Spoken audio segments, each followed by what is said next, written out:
What's up, YouTube? It's Aerith, your favorite Preservation Evoker, and I'm here today to bring you my 10.1 Preservation Evoker Mythic Plus guide.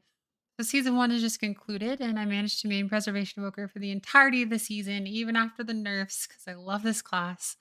I did finish very strongly, I think, for myself at number 3 North America and number 12 world for Preservation Evokers.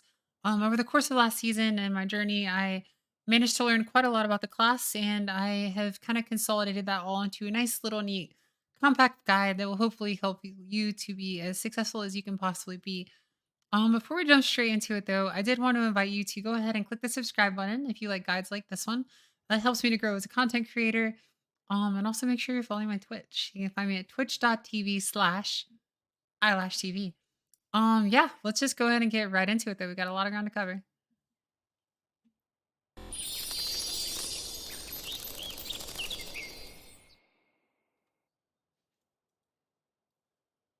So why should you play Preservation Evoker? I think that this is the coolest class in the game at the moment. It is definitely an incredibly powerful spec as far as healers go. But more than anything, it is a unique spec. This spec is not like anything else in the game, in any way, shape, or form. It will take you and it will break you down and completely rebuild you. It will force you to think about damage events in a way that you never have before, and it will ultimately make you a better player. I feel like I grew tremendously as a player playing this spec, and everything that I learned playing this spec are things that I would carry forward as I venture into other healing specializations in the future. Hopefully, not anytime soon. I do want to stay on the spec as long as I can.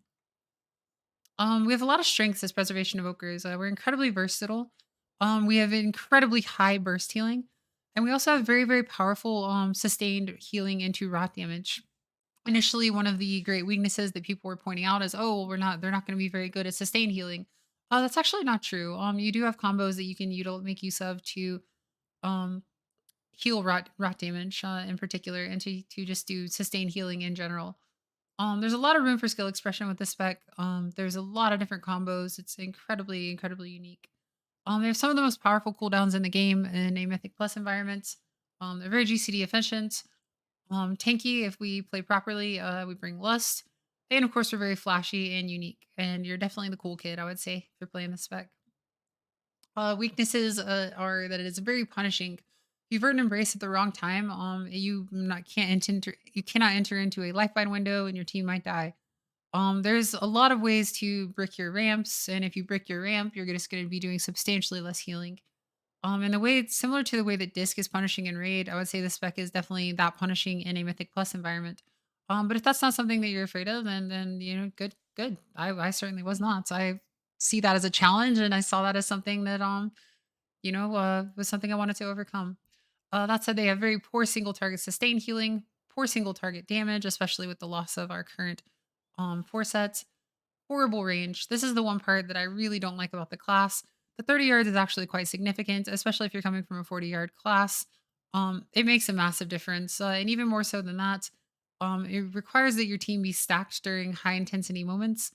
If your team doesn't stack for you and there's massive healing to be done, you're going to be sweating. It is going to be really, really, really rough. Just having one person who's in the middle of nowhere can brick your entire game plan, because then suddenly you're doing like your normal combo on all those people who are in your range, and that one person who's not stacked needs special assistance. So it does require hand holding, and not everyone is always going to be able to stack, just because some mechanics will herd people out into the middle of Narnia, and then they might plant, forget to come back in, and suddenly they're stuck out there because they have another mechanic to do. It's just a class that can escalate the pressure that Pandemonium itself brings on, and keys often come with a lot of Pandemonium, so that is definitely a sore spot for the spec.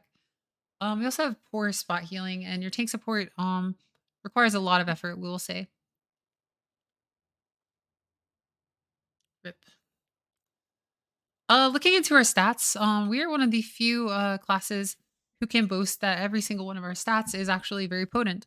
I would say in a Mythic Plus environment, haste is absolutely our best stat alongside crit. This is because these are going to provide the most damage for you. Also, haste has an invaluable side effect of just being something that can allow you to outplay a lot of mechanics. Let's say your team is taking a lot of damage, then a swirly appears underneath you. Then suddenly you have to like move away from something, and then you're just mechanics are happening. You're having to move a lot, and you have to cancel that empower that you were going to precast going into the damage event. Having high haste can allow you to outplay that, where you can actually have to move a few times, like dodge a mechanic, and then I can still get off the spirit bloom. Thank goodness. And this before this damage event is murderous. Haste crit and verse are all very very potent though in a key environment. That said, mastery is your best like raw healing stat numerically. Um, so if you're actually interested in maybe not doing quite as much damage, but you want to be more healing focused, you can look into a haste mastery build, and you will do lots and lots of healing. I had pretty balanced stats for all of season one, and I was never too upset. The only time that I ever felt like my stats were bad is when I had very low haste, and at that point, I was like, okay, this is untenable. I absolutely need more haste. Um, I personally like around 25% haste, but the amount that you like will depend on you. I would say feel it out, see what feels good, and kind of roll with it. It's not usually what you want to hear when you're looking for how much of each stat do I need. The truth of the matter is that all of our stats are actually quite good for Mythic Plus. Looking into the talents, this is what I would recommend for the class tree. I think that the defensive talents currently outshine mobility in a high key environment, just because it's better to be tanky than it is to be mobile.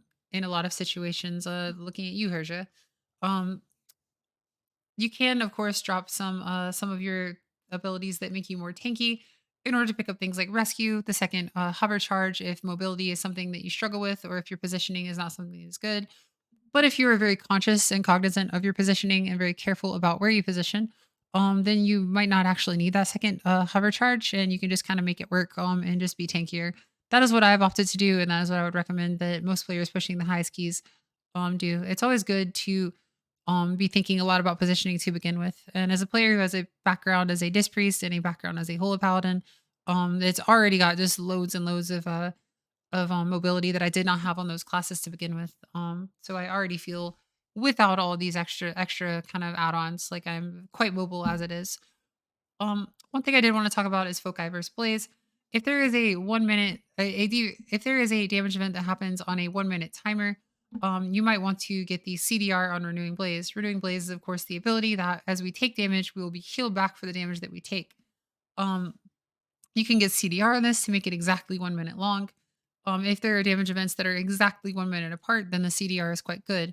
If that doesn't really happen and you're just like, oh, well, I'll get more uses, chances are you're not actually going to get too many more uses. You're probably just going to press it into very specific things anyway.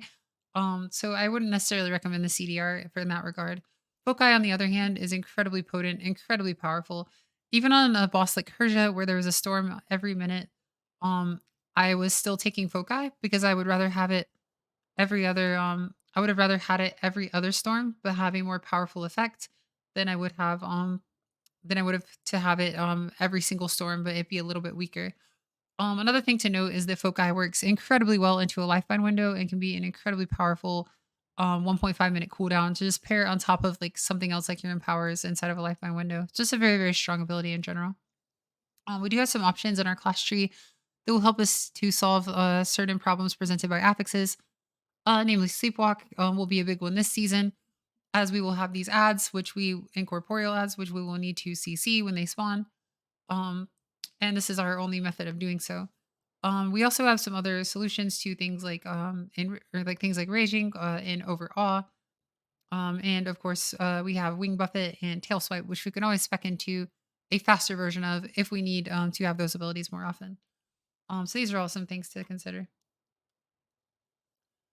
This is our specialization tree. This is the talent build that I will currently recommend for pretty much every dungeon. It is, in my opinion, the most powerful build.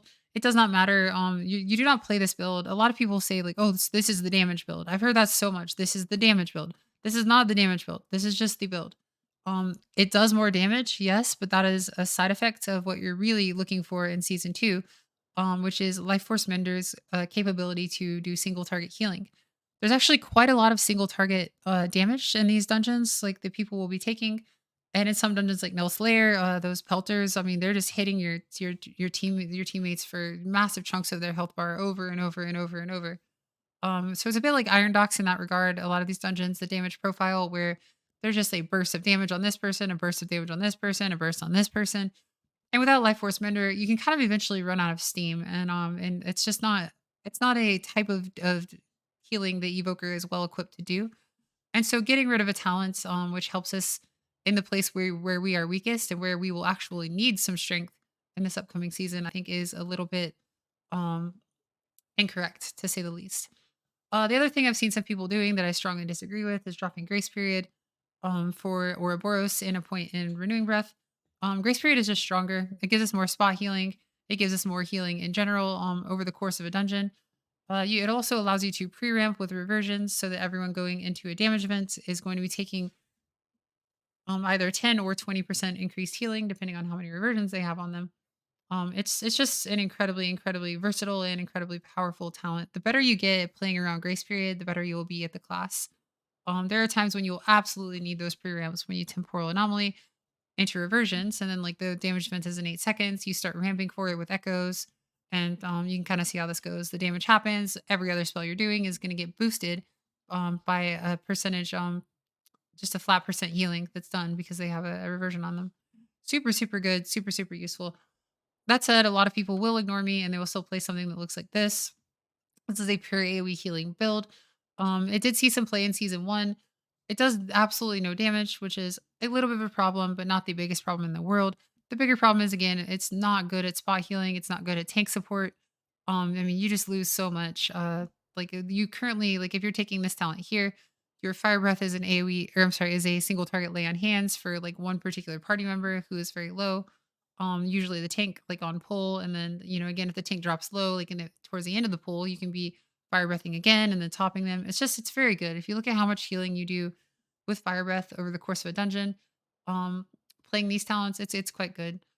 That said, if you do insist on playing this build, I would say that the way that you want to play this is by ensuring that you're putting Dream Breath in a stasis very regularly. This way you can maintain as high uptime of Dream Breath as you possibly can, because of course Dream Breath cannot be perfect uptime, and it certainly can't be high uptime on its own.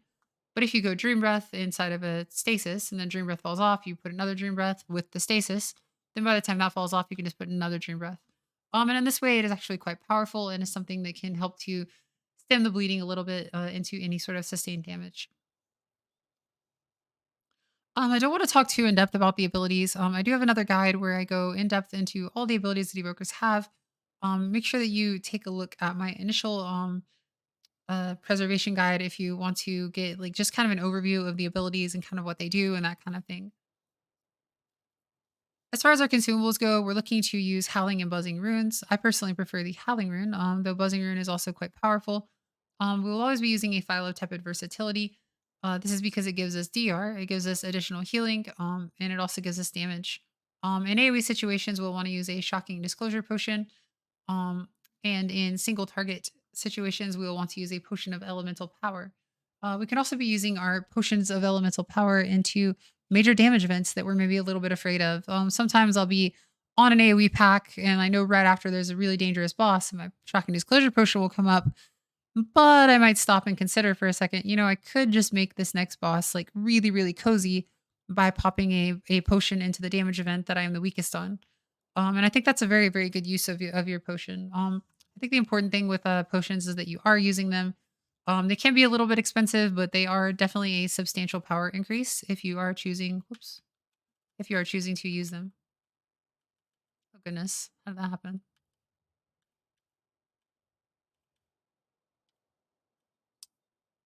Yeah, there we are. Sorry about that. So let's talk about the playstyle and rotation. So how do we actually heal? There's two types of healing I think that we need to consider when we're looking at dragon or any healer for that matter. There's maintenance and then you have burst healing. What do I mean by that? Well, maintenance is the healing you're kind of doing in the interim, the space between like major damage events or life threatening things that are happening. Our maintenance healing is pretty straightforward. If someone gets like clapped by something, you put an echo on them immediately. That's the first game action you take, and then you press reversion. If they are heavily injured, then after you echo reversion them, you can invert and embrace them. Um, the only time when you would really want to vert and embrace before you press echo reversion is in the event that they are going to die if you do not vert and embrace them. Otherwise, it is just less healing, it's less efficient, and efficiency is very important when you're playing a support class. So echo reversion is always your first line of defense. Second line of defense is going to be vert and embrace. If you do not need it to set up something later. And after that, we can living flame once these other options have been expended. If you do not need a Spirit Bloom for a while, there's no damage event for like the next 30 seconds. You can also just throw a Spirit Bloom on one into that person you just put a Echo Reversion on. I will often do that on the tank and stuff. Like if it's trash packs and there's no AoE damage coming on the group anytime soon, sometimes you might as well just send it. Um, that said, once you've expended all of these options, if like your team is just getting pelted by like, for instance, a pelter and no slayer, you can have an echo reversion on this person. You can echo reversion this person. You can echo this person, and then living flame one of those people, and then they will cleave onto each of them. That's just another option. You can also echo into living flame. And that is another option. One thing to note about our maintenance healing is that we can actually, by way of Call of Ysera, boost our living flame with Verdant Embrace. That said, if you do this, then any dream breath that the next dream breath you use will not be boosted. So it's kind of a trade off there. But in the event that you really, really need a powerful single target heal, you can Verdant Embrace into Living Flame. Let's talk a little bit about Lifebind. So Lifebind is one of the coolest mechanics of this class, and it's something that gives us a massive amount of outplay potential. Um, Lifebind says to Lifebind says, Verdant Embrace temporarily bonds your life with an ally, causing your healing on either partner to heal the other for 40% of the amount. Lasts for 5 seconds. So basically the way this works is you can press Verdant Embrace on someone, and you open up a Lifebind window that lasts for 5 seconds. And inside of this window, any healing that you do to yourself will be replicated onto them. Any healing that happens to them will be replicated onto you. Now you can spread multiple lifelines at once with echoes. So you could say, for instance, go echo, echo, echo, and then Verdant Embrace someone. Now suddenly your whole team has a lifeline buff. And now any healing that you do to yourself hits your whole team. Any healing that happens to anyone on your team happens to you. This is only a one-way street. If party member A and B have lifeline on them and you have lifeline on you, healing you do to party member B does not happen to party member A. Healing you do to yourself, however, happens to both of them. This is very important to note. So we're often looking to create lifeline windows with either temporal anomaly or with manual echoes. And we'll talk about that here in just a moment. Burst healing can be either simple or complex. This is definitely our strong suit. We have our typical spells that you see evokers using, our bread and butter, so to speak. Very simple. You just fire off a spirit bloom. We need a big burst of healing on the group. There it is. You can also fire off an empowered dream breath. If you need a big burst of healing on the group, there it is. Just power it all the way up, and it's going to be really, really big healing. Same with spirit bloom. Um, there are, however, a bunch of ramps that we can use to make our burst healing even more powerful. A lot of this is comes in the form of various combos, and using various abilities that lead up to these abilities. First, though, I did want to talk specifically about Lifebind. So one thing about Lifebind, I mentioned that when we are bonded with our partners or with our allies, it's going to cause healing on either partner to heal the other for 40% of the amount. So this window lasts for 5 seconds. So making good use of this window can often include using tip the scales and one of these abilities. So you can open a lifeline window and then tip the scales and then spirit bloom, tip the scales and then dream breath. And this is just a powerful way to exploit that lifeline window. You can also use rewind inside of a lifeline window, and the rewind healing will also replicate. So you just do even more healing. Wouldn't necessarily recommend this because rewind just already does an absolutely monstrous amount of healing to begin with. But it is something to keep in mind for the very, very, very worst of damage events out there. Um, One note that I did want to point out is that regardless to the type of healing you're doing, you should always play around your mastery. The mastery is basically what our mastery says is if our health percentage is higher than the person we are healing, we will do X% more healing to them, where X is our mastery. Very, very powerful. If you are lower health than your teammates, like going up into a damage event, let's say you're at 90% health and they're all at 100% health, and then the massive damage starts coming out, you're going to do way, way, way less healing. So that is a problem. Always keep an echoed reversion on yourself and always keep a reversion on yourself. Um, at pretty much all points in time, like leading up to a damage event, you want to guarantee that you're higher health than your teammates, so that they are getting just that much more healing. You will feel it if you are not playing around your mastery. All right, so let's talk about the combos. Our combos can vary actually quite a lot, depending on the type of damage. I think one of the coolest things about Preservation Evoker is that we are incredibly versatile. No matter what kind of damage event it is, we are equipped to deal with it, and we will use employ different techniques into dealing healing different kinds of damage events. If there is like one massive burst of healing, and then 20 seconds later another massive burst of healing, that will imply one combo using stasis. If there is just like large incoming rot damage that's just going to happen over the course of the entire fight and never stop, that would require a completely different combo setup. We have lots and lots of things that we can do. But some pretty important things to keep in mind are that a lot of our combos we want to pre-apply reversions before we initiate them, and this can look like either a temporal anomaly into a reversion to put a reversion on the full party, and then putting another reversion on somebody else, and then just pressing that reversion off cooldown leading up to a damage event to ensure that you are getting maximum value out of grace period. Grace period is incredibly powerful, and I cannot say enough about it. So that is how we want to begin setting up all of our combos is starting strong, making sure they're going to hit very hard. Um, and as I mentioned, the type of damage we're healing is going to dictate the spells that we include in our combos and their empowerment levels. Um, Temporal Anomaly and Manual Echoes are very different in this regard. Most of our combos are going to be happening as a result of echoes. We're going to be using echoes in those ramps. And the way that the amount of healing that we're getting is going to vary dramatically depending on whether we have applied those echoes with a temporal anomaly or a manual echo. So, manual echo is basically going to heal a lot more than a temporal anomaly echo. This is the case for Lifebind. This is the case for Golden Hour as well. This is the case for literally anything that you are going to echo. It is going to be stronger if you just put a manual, just hard cast echo than if you cast a temporal anomaly. That said, temporal anomaly is a massively important part of our setup kit. So when we talk about Lifebind ramping and Lifebind combos, that is the first thing that I want to reference here. Lifebind itself can be exploited in a whole lot of different ways. So that Lifebind window is really interesting in that any healing that happens to you happens to your teammates, as I mentioned. This includes a lot of things that you might not think about, like health potions, like lock rocks. It includes renewing blaze, the defensive. So if you're taking a bunch of damage, and before you take that damage, you pop renewing blaze, you've put echoes on the party, the damage starts, you've earned embrace yourself. All that damage that's happening to you is going to be happening to, or is going to translate into healing on you through by way of renewing blaze, which is going to transfer into healing on your teammates. If you use a health potion in that window, your teammates are also going to get your health potion, at least a portion of it. And the same is true for any sort of healing that we do. One of the most notable ones is Emerald Communion. You will probably have heard of an Emerald Communion ramp at this point if you have been researching the class in any capacity.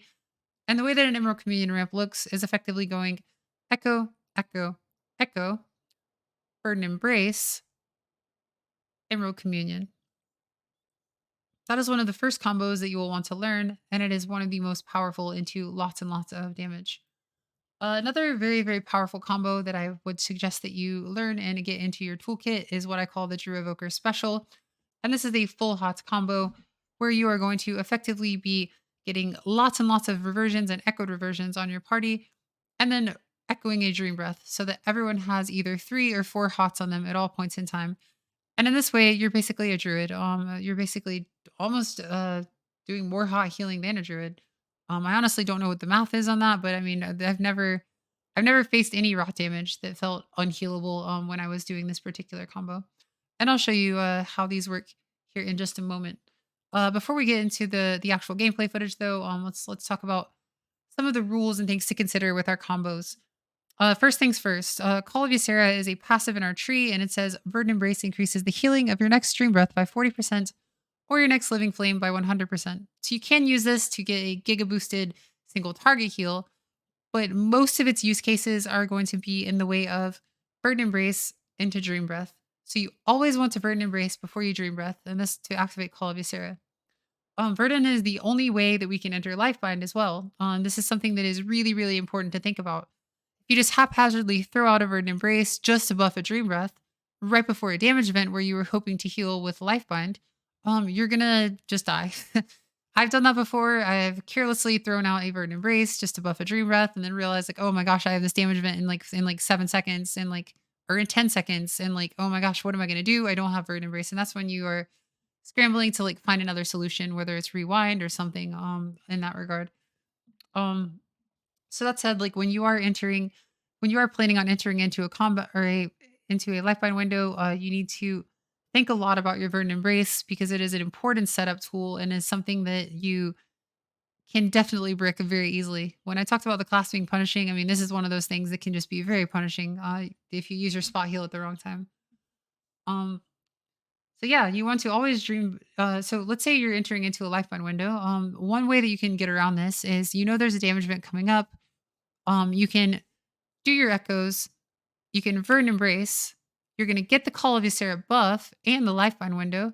You can exploit that Lifeline window, whatever you're doing, like a tip the scale, Spirit Bloom into a health potion, into whatever it is that you can fit in that cram in that little window. And immediately following that, you can Dream Breath, like as a follow-up. A lot of the reason why we want to do this is because casting a Dream Breath itself inside of a Lifeline window is not really very good. It's just not a massively impactful heal unless it is empowered to full. So at low empowerment, we really want to avoid pressing Dream Breath inside of that Lifeline window. We want to only press bursty, like powerful heals. One other thing to note about Call of Ysera in this regard is that it is actually quite powerful to enter into a Lifeline window, and then just use a Living Flame on yourself. If it's boosted by Call of Ysera, that's actually going to be a substantial burst of healing on your party members. This is something that you can often do when you are down really bad. You don't have Dream Breath, you don't have Spirit Bloom, you don't have your Emerald Communion, you don't have Rewind, you don't have any of these options. Here's just something that you can have in your back pocket. And a lot of times you can like pair this with Renewing Blaze. It's like, oh gosh, I've expended all my options, and like here's this damage event. No problem. I'll enter into the Lifeline window, maybe pop a health pot, use that Call of Ysera boosted Living Flame with Renewing Blaze rolling, and suddenly you've kind of used a bunch of like random matches to build a mansion. And it definitely feels that way. Temporal Anomaly before Dream Breath is oftentimes going to be very very powerful. And it's oftentimes going to be a lot better than using those Temporal Anomaly echoes for a Lifeline window. Um, that's something else to keep in mind. Also, in the case of heavy isolated bursts of damage, you can TA before a Spirit Bloom. Like, let's say in the case of, I know that there's going to be this like, boom, this clap of damage, and then 10 seconds later, boom, there's another clap of damage. In this case, you might just want to, temporal anomaly, tip the scale, Spirit Bloom. Like, boom, we've healed up this one iteration of damage. Like we're good to go, and then everyone's topped off. Like in this way we have ensure that everyone is going to live through that next big, huge clap of damage. Oftentimes, echoing a Dream Breath, if it's like at lower empowerment levels, through Temporal Anomaly, is not going to have the same effect as just a quick little, Spirit Bloom inside of it. So that's another thing to consider. So let's go ahead and before we get into the nitty gritty of Temporal Anomaly, let's go ahead and take a look at some of these combos. So first let's look at the rock combo. This is what I was calling the Drew Evoker special. I don't know. I need a better name for it. I basically heal every single rot damage fight the same. Might remember the second boss in Court of Stars. Um, there's another one. Her name is Kajin, and she's gonna be like the new baddie who just does massive amounts of rot damage. There's actually a few of them in this dungeon pool. So we're gonna go into like any sort of rot damage fight. The first thing we're gonna want to do, get lots of reversions out. This is going to buff our combo, and then we're going to enter into a stasis. I don't recommend that you actually put the Verdant Embrace in the stasis. I would rather that you leave the Verdant Embrace out.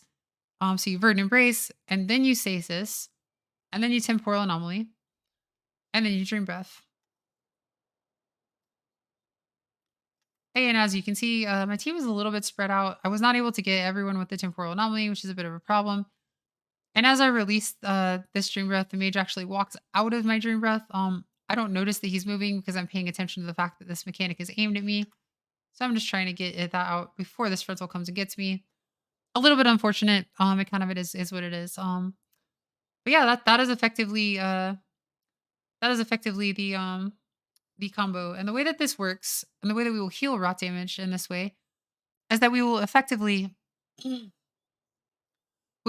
have double dream breath up on our party for 100% of the time. So we have two dream breaths. You can see here they're about to fall off, and now I have a stasis with two dream breaths saved in it again. And here we see all these dream breaths falling off right here. So I echo some more reversions, cash in on those reversions, and then I immediately release the stasis. And what this has done is it's put two dream breaths on every single member of the party. This time we managed to get everyone with it. So this is incredibly, incredibly potent into rot damage. What you'll see is that I mean she does massive, massive amounts of damage. If you saw anyone else testing, you might have seen people wiping and stuff. Evoker is really, really good into this type of damage. I did not really feel like it was too big of a challenge for us to heal at all.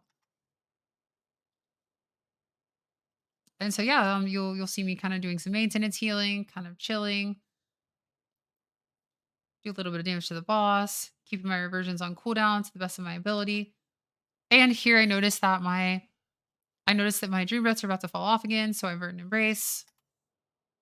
I temporal anomaly, the dream breaths fall off, and I immediately just put double dream breaths back on the full party all over again. This is an incredibly, incredibly powerful combo into rock damage. Cannot say it enough. This is something that you need to have in your toolkit, um, and that you will absolutely, absolutely adore when it comes to some of these harder bosses that just rot you down. One thing to note is that you cannot have 100% uptime of double dream breath. It's just not possible numerically. Eventually, you're going to hit a period where they fall off, which we're about to see right now. And when they do fall off, you just want to fill in the gaps with something else. So in this particular case, I'm looking down, I'm noticing, okay, my dream breaths are falling off. I need to fill in this gap with something else. And that can look like a lot of things. You can either like send Zephyr, for instance, Zephyr, of course, being a 20% damage reduction from AoE abilities. This is an AoE ability. So your team is taking less damage. You can look to rewind in that window. You could look to enter into a ramp of another kind, which is exactly what we'll do here. And this is what I wanted to show you. This is the Lifebind ramp. And so what I'm doing is I've put temporal, send out a temporal anomaly. So I put an echo on the entire party. And now what I'm going to do here is I'm going to let everyone get a little bit low to maximize the usefulness. I'm going to pop Renewing Blaze. As you can see here, I've just popped Renewing Blaze. I've pressed a Bird Embrace in that same exact global to put Lifebind on everyone. And if you look over at my buffs over here, you can see the Lifebind. It's the Lifebind in my party frames is actually covered up by this ability, which I probably will not track because it's just kind of always there. But this was, of course, on beta, so I mean, a lot of things look scuffed about my UI here. So everyone's being healed by the Renewing Blaze presently, and then I'll enter into Emerald Communion, and all of that Emerald Communion healing is spilling over onto my teammates. And as you can see, it's just a lot of healing. By the time that's over, I'm able to once again do my little Drew Evoker combo where I send out a temporal anomaly and double dream breath. I had just used the verdant embrace in the lifeline window, so I did have the call of Ysera buff when I sent out my dream breath. Also important to note, also something that we were just talking about. And then of course I'll go back to maintenance, spreading lots of echo reversions, all of these making sure that all of these hots that I have on people are becoming even more powerful.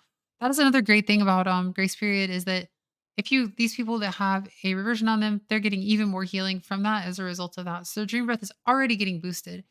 So when you think about dropping, if you're thinking about dropping your grace period in favor of something different, in favor of say like stronger dream breath, you could keep in mind that the dream breath is already going to be getting boosted by grace period.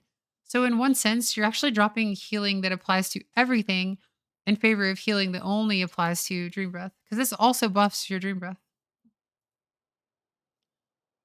And yeah, that's about the size of it. I mean, you just do this over and over. The dream breaths fall off. You look to send a cooldown.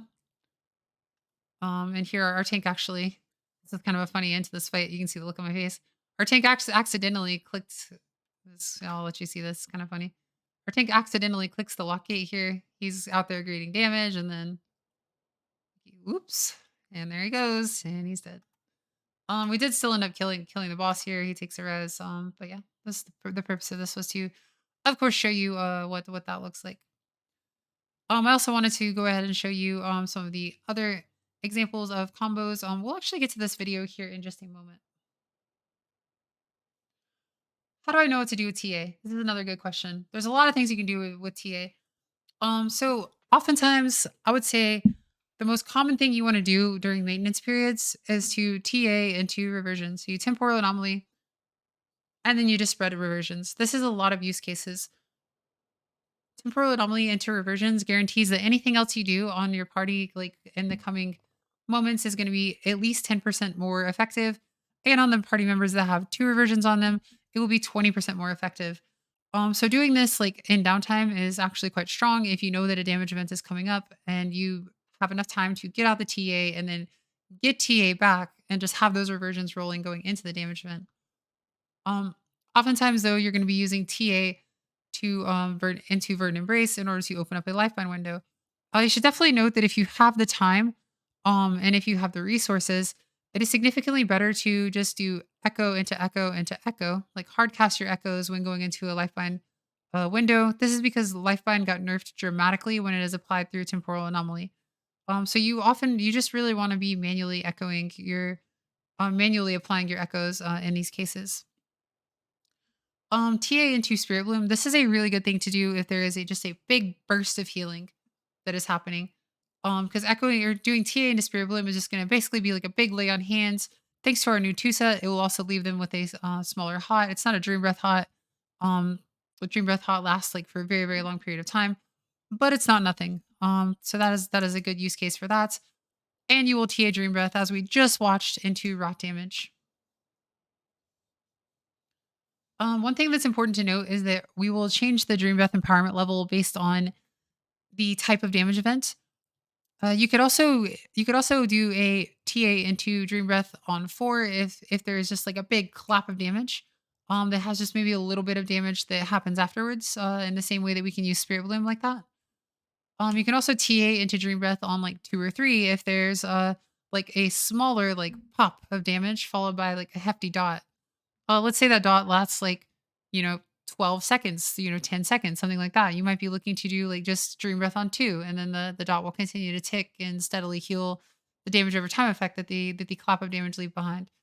If it's like really more of an upfront and do like a small damage, damage dot that lasts like, 4 to 6 seconds, something like that, you can look to TA into Dream Breath on 3, Dream Breath on 4, and it will cover this kind of thing. Let's talk about stasis.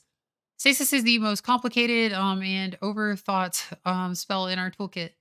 It is definitely the single most skill intensive spell in our kit and in maybe any healer's kit. It is overwhelmingly powerful and it is something that you will absolutely want to make the best use that you can out of. That said, you definitely should not overthink it. First, though, let's just talk about some of the basic stasis combos that you can memorize and maybe start to practice. So I showed you the stasis combo that we use into rot image. It's just simply Bird Embrace, Open Stasis, Temporal Anomaly, Dream Breath on 1, and then if you can, you want to get another Temporal Anomaly in there. The reason why you'd like to do this is if you go Temporal Anomaly into Dream Breath on 1, you have an Echo Dream Breath on every member of your party currently, and you have that stored in your stasis. Now into rot damage, what you would really like to do is just get another temporal anomaly that you can cash in for HOTS. Because if you're able to do that, if you're able to go temporal anomaly into dream breath, you have double dream breath into temporal anomaly. Now you can cash in on a reversion outside of that window. And then you can use your next temporal anomaly that you get for something like a lifeline window. And you still have lots of reversions. You still have two dream breath iterations on everyone. That is the most ideal. That said, sometimes it's going to be ticking, the damage is going to be ramping up too quickly, and you're not going to be capable of going TA into DB1 into TA, and you'll have to go TA into DB1 into Spirit Bloom. In that clip that I just showed you, I did put the Verdant Embrace inside of the stasis. That's okay when you're learning. And it's a mistake that I'll sometimes make when I'm like grappling with things that I have not done before, or when I'm just trying to keep things, keep my head like clear and focused on the mechanics. Like in that particular instance, I'd only seen that fight one time. So I was just trying to kind of focus more on the mechanics, and I kind of ended up making that mistake. But in general, leave the Verdant Embrace out of your stasis. It does not belong in there. It is not an impactful spell that you want in here. You want your most impactful spells inside of your stasis. Into burst damage, we can go Verdant Embrace, Stasis, Temporal Anomaly, into Dream Breath on 4, into Spirit Bloom on 4. Again, you can vary the empowerment level of the Dream Breath based on the damage event. If there's like a burst of damage into a dot, then you can go TA into DB1, into Spirit Bloom on 4, or you can go TA into DB2, just depending on how long that dot is. burst, how big this initial burst is. Are there multiple bursts that are happening in quick succession? Then it changes the way you do things. Is that initial burst like very, very life threatening? Well then you might need to go ahead and go stasis, tip the scale, spirit bloom into TA into DB3. That way you kind of soften the blow of that initial clap, and then the follow-up damage that is happening, you have a temporal anomaly into dream breath that you are covering with that. Um, a lot of times you also want to consider, when am I re-releasing the stasis? When you're considering the empowerment levels, and what exactly you're putting in there. If there's a single burst of damage and then 10 seconds later there's another big burst of damage, putting a dream breath on one is a bit of a liability because you're just gonna waste a lot of it. That initial dream breath healing is still gonna be rolling when you re-release it, 7 seconds, 10 seconds later. And so in these cases, I recommend doing dream breath a little bit higher or trying to fit another impactful spell into the mix. Um, Another thing you might have heard is that we can use stasis for a mass dispel, and this is absolutely true. I wanted to show you how this works rather than tell you because it is a little bit confusing unless you're watching someone do it. So basically, this is going to put a nasty bleed on everyone here in a moment. And so what I'm going to do is, here we see me spreading reversions. Well, what I'm going to do here is open up a stasis and go cauterizing flame, cauterizing flame, cauterizing flame. And I want you to watch my cursor while this happens.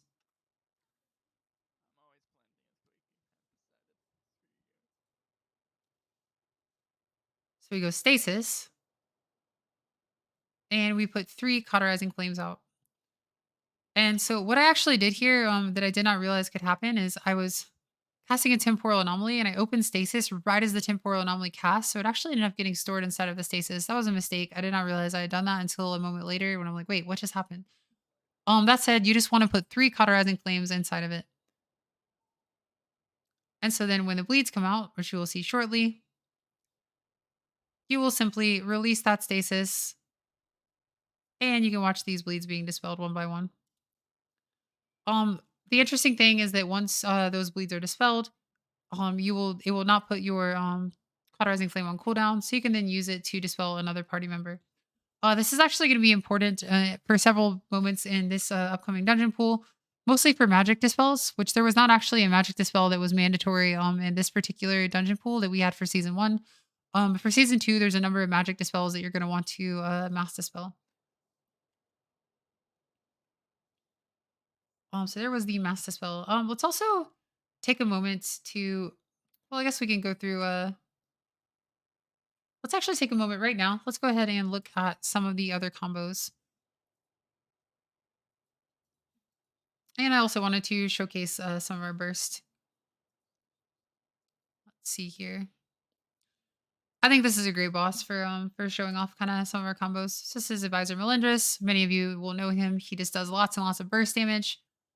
So we're like kind of executing a lot of our burst rotations over and over and over. I just want to show you what it kind of looks like.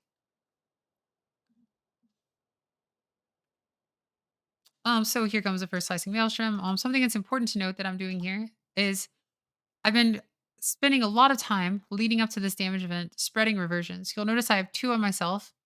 I have 2 on the priest. I'm less worried about the warrior and the I'm less worried about the warrior and the demon hunter because they both have decent self sustain. The warrior just has a massive hit pool. I'm more worried about myself and Granthi, and so I keep 2 reversions on each of us. This first one doesn't actually hurt that bad, so I'm able to just heal it with a quick little Lifebind window and then allowing my reversions to tick. So let's go to the next one. So for this next one, you'll notice I've got reversions out. And what we're gonna do here is our standard Lifebind ramp. So I've gone echo, echo, echo. Let's see, we can go back just a couple of seconds here. So you'll see me manually casting echoes here. This is because Lifebind is significantly stronger when you open the Lifebind window with manual echoes. And then right as the damage starts, I'm gonna press Renewing Blaze. I'm gonna press Verdant Embrace. You're gonna see the Lifebind on everyone. And then I'm gonna press Emerald Communion.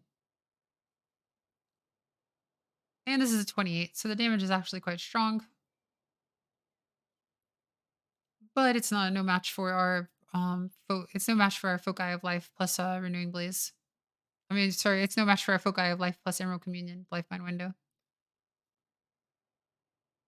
So here I actually make a mistake. I don't actually put a bunch of reversions out. I think I was just too focused on doing damage. I'm looking at the timer. I'm not really sure like how close it's going to be. So here's another combo you can do. This is a this is something that you can do. I would not recommend putting the Vern Embrace inside of this window, but this damage event is just so fast that it like really just doesn't particularly matter. So I go Stasis into Vern Embrace, tip the scale Spirit Bloom, Dream Breath. One thing I've always regretted about the way that I did this fight for most of the season is just putting that Dream Breath on one. The problem is that you just don't really have time to Dream Breath on anything other than one. And the last spell is kind of like doesn't matter. The only thing that really matters in this particular ramp and into this particular damage event is the Verdant Embrace into the Spirit Bloom. It's having a UI issue where um Kaze was randomly showing up during this dungeon. That's supposed to be my raid cooldowns for Razagath, I think. So then going into the next damage event, we're just gonna do the same thing. We put a bunch of echoes out, and then if the damage event starts, we Verdant Embrace to open Lifebind window and to consume the first tick of damage that happens, and then we release our stasis.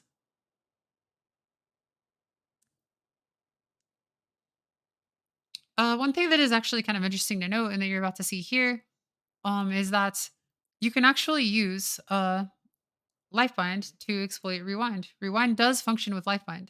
Any rewind healing that happens to you also happens to your teammate if they have a Lifebind. If you have Lifebind open, so it just does that much more healing. And I guess kind of what I'm trying to get at by showing you this boss is that it doesn't really matter how many damage events you face us with as evokers. We have an answer to every single one of them. Every single damage event you can ever encounter is going to be incredibly easy to heal because you always have something. You always have something.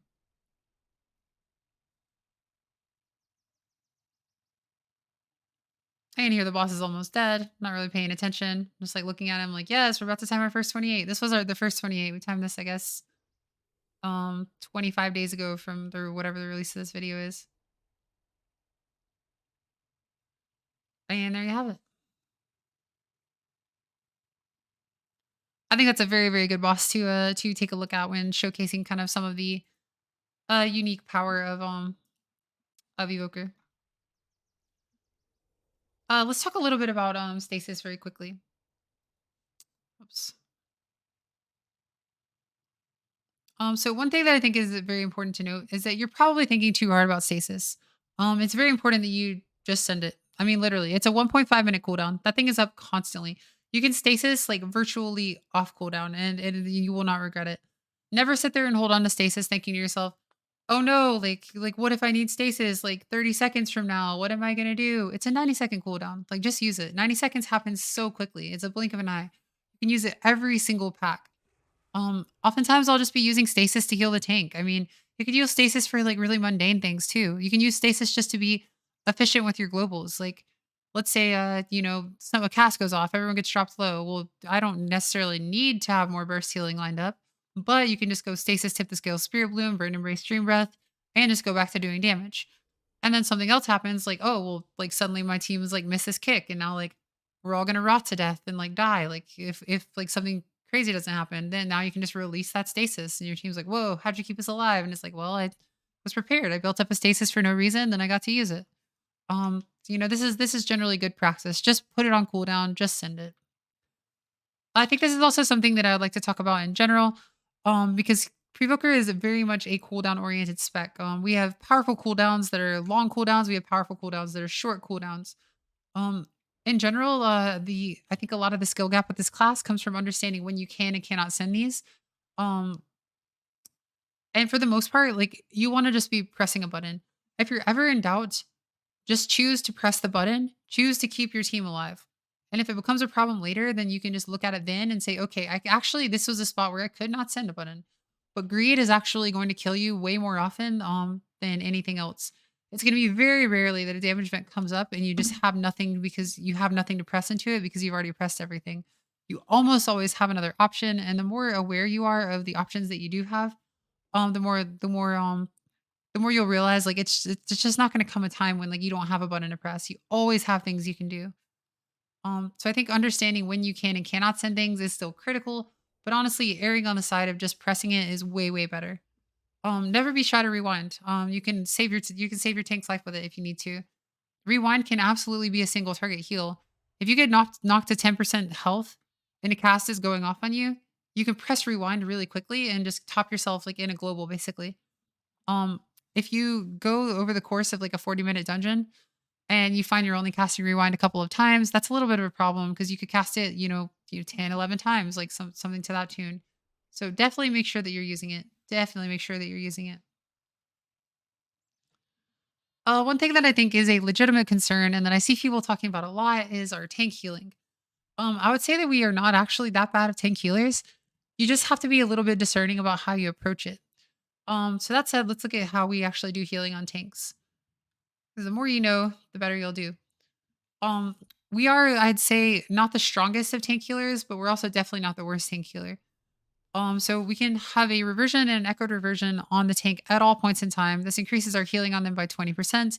And they're also just really powerful hots to begin with. Life Givers or Fire Breath is effectively a lay on hands for a tank thanks to Life Giver's Flame. As long as everybody else is topped off, if your tank is taking like a really, really big hit from something and you're charging a Fire Breath, when you release that Fire Breath, they're going to be the only one that can be healed. And so they're going to get like this massive lay on hands effect. I've had Fire Breaths that have hit for like 600k. Like in AoE situations, they can hit for so much healing. Like it's definitely something that I think a lot of evokers overlook or that they don't realize that they're doing because like sometimes they're just pressing Fire Breath on cooldown and not really thinking like, oh, actually, if I hold it for 3 more seconds here, my tank's Encarn is going to fall off and then he's going to dip really low and then I can double dip. I can be efficient by sending that Fire Breath, dealing damage, and also healing the tank in that moment, which will free up some future globals for things like DPSing or healing someone else who needs a spot heal. So that's something that you can think about, and they should be like kind of in your consciousness, I would say. You should try to aim to have Dream Breath and Echo Dream Breath up as often as you possibly can on a tank. For dangerous trash, you can definitely do the stasis rock combo, where you're just gonna basically put Echo Reversion on your tank and then stasis, Verdant Embrace the tank, Temporal Anomaly everyone, and then Dream Breath everyone. So your tank's gonna have double Dream Breath. Your tank is going to have double reversions and have Lifebind like for that brief moment. You can also, if you're just doing it for the tank because you're 100% certain no one else is taking damage, go stasis, Verdant Embrace the tank, into Echo on the tank, into Dream Breath on the tank, and that is also a very very potent thing. And that way, as soon as those Dream Breaths are falling off, you can release the stasis, you get a free Verdant Embrace on the tank, and you get two additional Dream Breaths. In this way, we can actually be very, very strong tank healers. The times when we will be weakest tank healers is when we cannot afford to do these kinds of combos on the tank. Um, but that said, those things are few and far between. One other note on tank healing is that time dial is one of the most powerful externals in the game, but it leaves a nasty, nasty dot on the tank. And that is not something you can ignore. You absolutely cannot leave a tank alone to deal with that time dilation dot. It can tick for so much at times, 50, 60, 70. I've seen 80 and 90k time dial ticks before. It can tick so heavily, and it can actually just kill the tank if you're not careful. So if you're going to TD, always be sure that you are there to follow it up and to coast them through it. Otherwise, you might end up on the floor alongside your tank doing a big damage. How do we deal big damage? Well, we did just lose our 4 sets and our evoker staff. So it's really kind of in the air what's gonna happen. We don't really do a ton of single target damage, but we still are not the worst damage dealer. We're just not the best anymore. I think if you're milking it, then you're actually kind of well positioned. One thing that is important to note is that all of our damage is actually a lot of burst damage. So while other healers might have to lose uptime on healing, or they will lose damage when they have to have uptime on healing, we can just get all of our damage off really quickly, put everything on cooldown, and then go about healing. And we kind of just get all of our damage out like in like one little like bloof, and then we're free to like go about our business. Um, that said, we did lose a lot of meaningful damage, some complexity going into 10.1 that we had in 10.0 with the 4 set with the staff. But our DPS rotation is still very simple. We're going to keep Fire Breath on cooldown. We're going to keep Deep Breath on cooldown. We're going to keep Shocking Disclosure potions on cooldown and AoE. We're going to Living Flame to trigger Leaping Flames. And we're going to hopefully have a fully powered Scarlet adaptation when we do so. We're going to use all of our extra essence on Disintegrates for a little minor DPS increase, and it keeps our mana bar topped off. This is assuming that we're, of course, playing the Disintegrate talents, which I do recommend. Then we're also going to Azure Strike, but only when we are relocating or dodging a mechanic. I like Azure Strike a lot as a button for those moments when you are dodging, when you're relocating, and also for moments when you need to be running away from something. And you're also very, very focused on, okay, which way is this frontal facing? Is this kick about to go off? Like, like there's a lot of mechanics going on. I need to get this kick. There's a frontal that's coming out. I'm dodging a swirly. There's another swirly to my left. It's a button that you can just put on your mouse as a keybind, and you can just press that mouse button as you move around, as you focus on things that have nothing to do with healing people, with like dealing damage. You're just pressing that button absent-mindedly so that you can focus on things that actually matter in those moments. It's very important that you have a button like that, and I think Azure Strike really fills that void. That said, if you're trying to maximize your DPS, you want to find ways to be as still as possible. Uptime is everything. The more still you are, the more damage you are going to do, the more healing you are going to do. Try your best to avoid unnecessarily pressing Q and E. Try and avoid pressing A and D just for no reason. If you're coming from a melee spec, that might be hard to do, but like just never ever press buttons you don't have to. Never ever take unnecessary game actions. And try to maximize your uptime. So really quickly on the subject of burst healing, I wanted to show you another sort of situation. That a couple situations that I found myself in. Um, this is a boss I've never fought before. This is on the subject of just sitting your cooldowns. I'm actually it's kind of funny. I'm like actually getting like really bored because this boss has done absolutely nothing so far. I'm just like sitting here spamming Living Flame. There's like literally nothing going on. I'm like waiting on damage. Like surely something's gonna happen sometime. Doing the air guitar. I have no idea what's about to hit me. So here's what I recommend. So I see some damages coming out. First things first, if you see damage that's starting to come out and you're not sure like what exactly is gonna happen, it never hurts to open a stasis. So what I do is I just Verdant Embrace off myself, stasis. I Temporal Anomaly. I expect this is gonna be rot damage because I just see like, okay, things are falling from the ceiling. My team just took a big hit. This is probably gonna be some rock damage. So I start with a standard rock damage combo. I Verdant Embrace, I open stasis, I Temporal Anomaly, and I Dream Breath. I very quickly realized that this is different from normal rot damage because I've been dropped now down to like almost 10% health over the span of a couple globals. So I react accordingly. I do not think about it. I do not think, oh, what if I need this soon? No, absolutely not. Without hesitation, I press tip the scale Spirit Bloom here. And it saves my life. I would have died if I had hesitated. Luckily I did not hesitate. I now am pretty convinced that this is going to be something catastrophic. And so I immediately just rewind. Boom, there it is. Sure enough, it's catastrophic. I've saved my life once more. Now I have this big stasis built up. I see another tick of damage. I do not hesitate. I simply immediately release that stasis. And now I'm assuming like, and now at this point in time, like, wait a minute, how long is this going to last? I'm like running out of buttons. Like, is this like real life for the rest of time? Like the boss is at 34%. And as far as I know, like this is never going to end because I don't know what this boss does, right? So I start going into our standard Emerald Chameleon ramp. I go Echo into an Echo, and then I'm about to send out the Temporal Anomaly when I notice, oh, we've left the phase. It's over. You can see the look of relief on my face. I'm like, what in the world was that? I'm like literally just like, what just happened to us?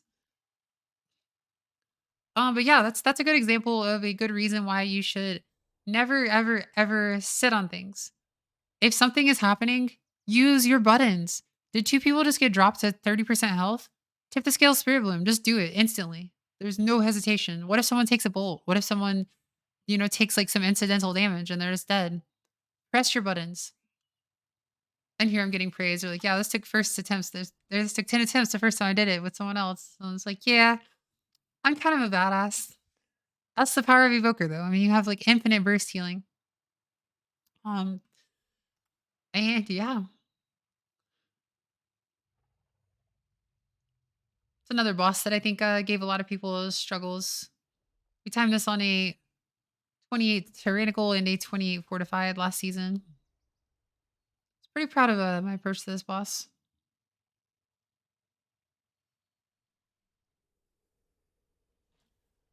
That said, let's go ahead and hop back over and finish up our little chat here. So in conclusion, I just wanted to say lorem ipsum dolor sentimet, consectar abitifigalet said yeah. Listen, you guys. I think that you should join the Worm Crested Accord. I did want to take a moment to plug them. Because the Worm Crested Accord is absolutely amazing. I'm gonna hop over. Worm Crested Court is absolutely amazing. There's some incredibly smart people who are way smarter than I am. I learn a lot every day talking to some of the minds in that Discord. It's also a great place where people are just hanging out, where we're having fun. I'm in there literally every day, just like chatting it up. We talk about our pets, we talk about all kinds of things. But it's the official Evoker Discord. I hope that you will join us there. I'll put the link in the description. With all that said, I feel like I covered most of the advanced bases. I covered a lot of what I've learned in this last season. I'm going to look in season 2 to continue maining this class. I'm going to be looking to perfect my play so that by the time I'm bringing you my 10.2 guide, it'll be chock full of even more advanced tips.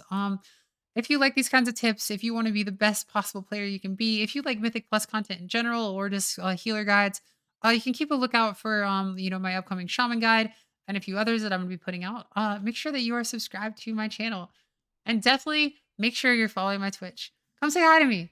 I really, really would love to meet you. I really, truly would. We have an awesome community. Everybody's really silly. It's a good time. You can find me at twitch.tv/eyelash TV. Me and my quirky team of friends will be pursuing greater and greater things in the coming seasons. And I'm really hoping that we'll be able to be successful. So yeah, with all that said, I love you guys. Thanks so much. Y'all make me the happiest dragon that can be or something. I don't know. This is my new bestie. They say hi. Boo, womp, womp, womp. Okay, I'm done. This is an hour and 2-minute video. Oh my gosh, it's so long. I love you guys. Bye.